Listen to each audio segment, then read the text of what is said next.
আসসালামু আলাইকুম রহমতুল্লাহ। প্রিয় দর্শক, আজকে একটা ছোট্ট বিষয় আমরা পর্যালোচনা করব। সেটা হচ্ছে জাতিসংঘের মানবাধিকার কার্যালয় স্থাপনের পক্ষে বাংলাদেশে যারা আছেন তারা যুক্তি দিচ্ছেন যে জাতিসংঘের কার্যালয় যদি বাংলাদেশে হয় তাহলে বাংলাদেশে মানবাধিকার লঙ্ঘিত হলে জাতিসংঘ সেটা দেখভাল করবে, মানবাধিকার লঙ্ঘিত হবে না। তাদের কাছে আমাদের প্রথম প্রশ্ন হলো, এই যুক্তিটা কখন টেকসই হতো যদি জাতিসংঘের পারফরমেন্স ভালো হতো। প্রশ্ন হলো, যে সকল রাষ্ট্রে জাতিসংঘের মানবাধিকারের কার্যালয় আছে সে সকল রাষ্ট্রে জাতিসংঘ মানবাধিকার কার্যালয় কতটুকু সফল। যদি তারা সেখানে সফল না হয় তাহলে বাংলাদেশে তারা সফল হবে, এর গ্যারান্টি কতটুকু। 2 নম্বর হলো, জাতিসংঘের সংজ্ঞা আসলে কি। 2 নম্বর হলো, জাতিসংঘের মানবাধিকারের সংজ্ঞা কি। তারা যেটাকে মানবাধিকার মনে করে সেটাকে আমরা মানবাধিকার মনে করি কি না। যেমন মনে করেন নারী স্বাধীনতা, এটাকে তারা মানবাধিকার মনে করে। প্রশ্ন হলো, পশ্চিমারা যে নারী স্বাধীনতাকে মানবাধিকার মনে করে বাংলাদেশ সে নারী স্বাধীনতাকে মানবাধিকার মনে করে কি না। যেমন আপনারা দেখেছেন নারী সংস্কার কমিশন 318 পৃষ্ঠার যে প্রতিবেদন দিয়েছে, আপনার পশ্চিমাদের কাছে দিবেন, তারা বলবে গুড, এটা খুবই ভালো, এটা তারা নারী অধিকার নারী সংস্কার কমিশনের পুরো প্রতিবেদনকে তারা সাপোর্ট করবে। প্রশ্ন হলো, আমাদের দেশের মানুষ এটা সাপোর্ট করে কিনা, এটা মানবে কিনা, এবং এটা যদি তারা আমাদের দেশে বাস্তবায়ন করতে চায় নারী অধিকারের নামে, মানবাধিকারের নামে, এদেশের সাথে, এদেশের তাহজিব তামাদ্দুনের সাথে এটা যাবে কিনা।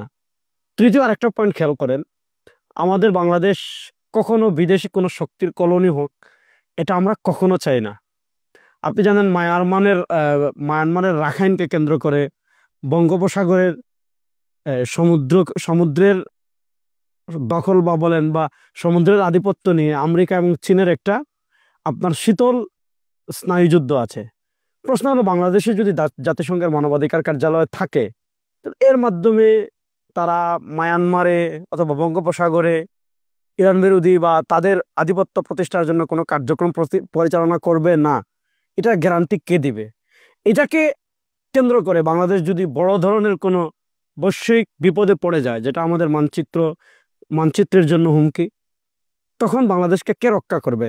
জাতিসংঘের অফিস বন্ধ করে দেওয়ার মতো বা আমেরিকার যদি চলে আসে এবং তাদের আধিপত্য বিস্তার এখান থেকে অন্য জায়গায় করার চেষ্টা করে, তাহলে সেটা বের করে দিতে পারবে কিনা বাংলাদেশ, এতটুকু বাংলাদেশের ক্ষমতা আছে কিনা।